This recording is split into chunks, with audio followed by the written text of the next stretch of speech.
வணக்கம் நண்பர்களே. இன்று நாம் பார்க்கக்கூடிய தலைப்பு மிதுன செவ்வாயும் திருமணமும். மிதுன வீட்டில் செவ்வாய் இருக்கக்கூடிய நபர்களுக்கு திருமண வாழ்க்கை என்பது முதல் பாயிண்ட்டு தாமதமாக அமையும்.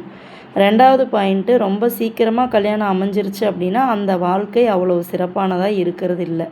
நிறைய சண்டைகள், பிரச்சனைகள், நிறைய பஞ்சாயத்து பண்ணி தாங்க இந்த லைஃப்பை கொண்டு போயிட்டுருக்கோம். என்னவோ ஒரு கடமைக்கான வாழ்க்கை, எல்லாரை போல் நானும் கல்யாணம் பண்ணிக்கிட்டேங்கிற வாழ்க்கை அப்படிங்கிறது ஒரு கான்செப்ட் வந்துடும். இதுக்கு என்ன காரணம்னா, மேஷத்துக்கு 3லையும் விருச்சிகத்துக்கு 8லையும் இந்த மிதுன வீட்டில் செவ்வாய் மறையிறது அப்படிங்கிறது திருமண வாழ்க்கையில் இன்னல்களை கொடுக்கவே செய்யுங்கிறது ஒரு உண்மை. அதே போல் இவங்கக்கிட்ட ரொம்ப ஒரு எப்படி சொல்கிறது, ரொம்ப வேகமாக இருப்பாங்க. ரொம்ப அவசரம் அப்படிங்கிற தன்மை நிறையா இருக்கும்.